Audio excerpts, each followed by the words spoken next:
My name is Marion Collins, but I'm sitting here representing my sister, Rosemary Tershey, who lives in Charleston, South Carolina, but had written this book about her and our mother in growing up years in western Indiana.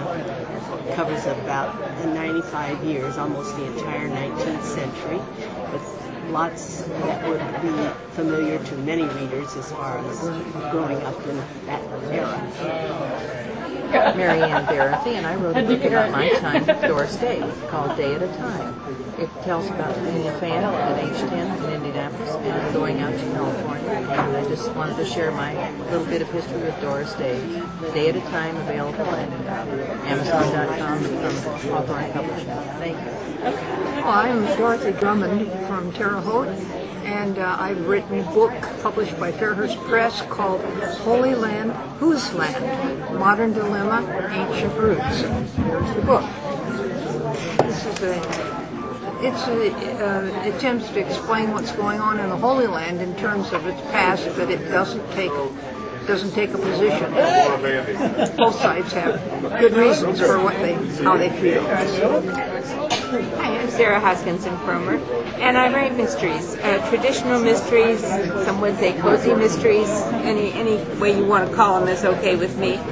Most of them are set in southern Indiana, and in an imaginary town that is not Bloomington, even though I live there. The Vanishing Violinist is set in Indianapolis because it's about the International Violin Competition of Indianapolis.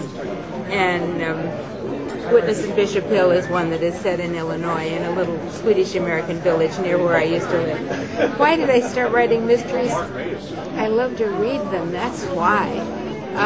The first one I wrote because I was playing in a community orchestra in the Bloomington Symphony, and I got mad at an oboe player. And I thought, if I ever write a mystery, I'm going to kill off the oboe player. That one's not in this library right now. I mean, that's not here on my table because it's back in print from Poison Pen Press. So I did. Murder in C Major is when I bump off that oboe player. I had a good time. Thank you. Hi, my name is Kit Ehrman. I write the Steve Klein Mystery Series set in the horse world.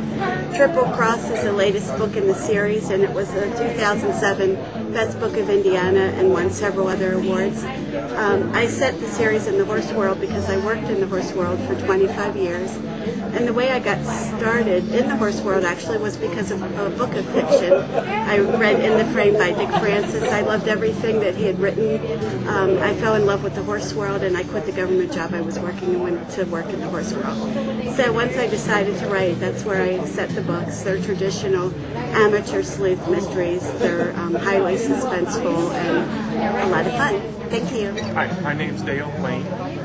I've published the books called All My Love Forever. It's the letters my father wrote my mother during World War II. I began the project by wanting to capture their words in a form that would be easily readable for the family.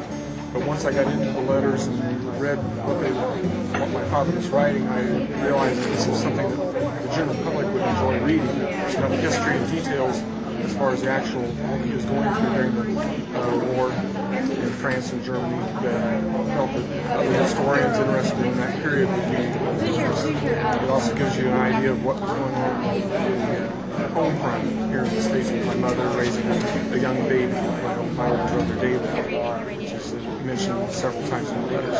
He wrote over 760 letters over a 34-month period. So this is a very long, gives you a chance to really immerse yourself in this young family during World War II. My name is Pat Bowles, and I live in Greenwood, and I wrote a book called Song of Sweetbrook, and I live on a lake here in Greenwood.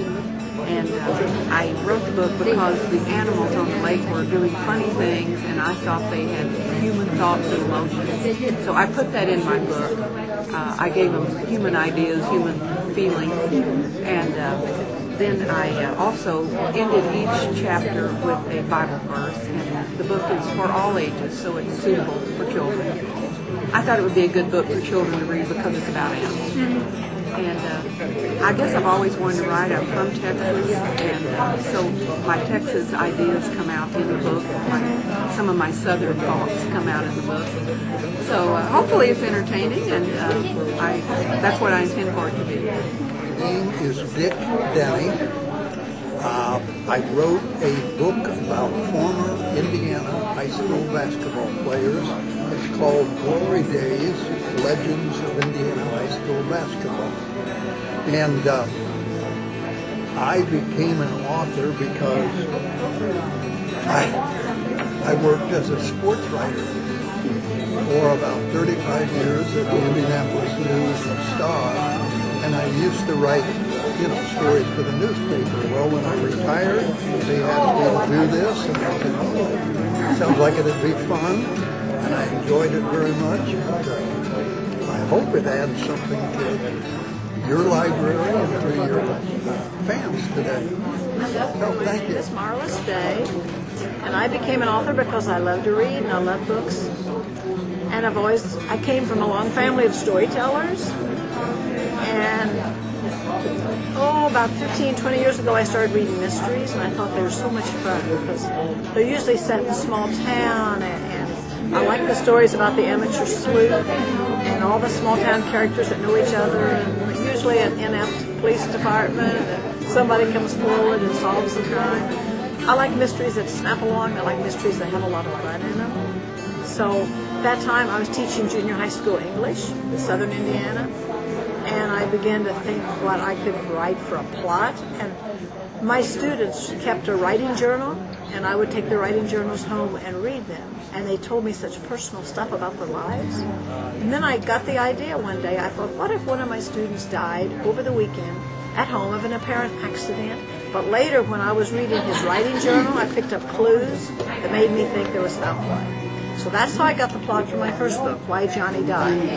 That's what happens in this book, and that his teacher, Mrs. Brown, thinks that there was foul play. So she and another teacher, kind of a zany sidekick named Roxy, sort of started playing amateur detective and doing a lot of snooping and investigating. They almost lose their lives and their jobs over it, but justice is served. And in my second book, Death of a Hoosier Schoolmaster, and the same main character, Margot Brown, is planting her garden in the summertime, and she uncovers a rusty old gun. And it so happens there was an old retired school teacher that was murdered 50 years ago in her community that was never solved. So this book takes you back into the past. She digs into the past, into the world of wandering school teachers and wandering schools, and she pieces together and solves what happened in this crime.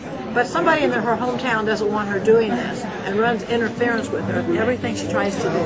And I called this one Death of a Hoosier Schoolmaster. And then my third and most recent book is called The Curriculum Murders.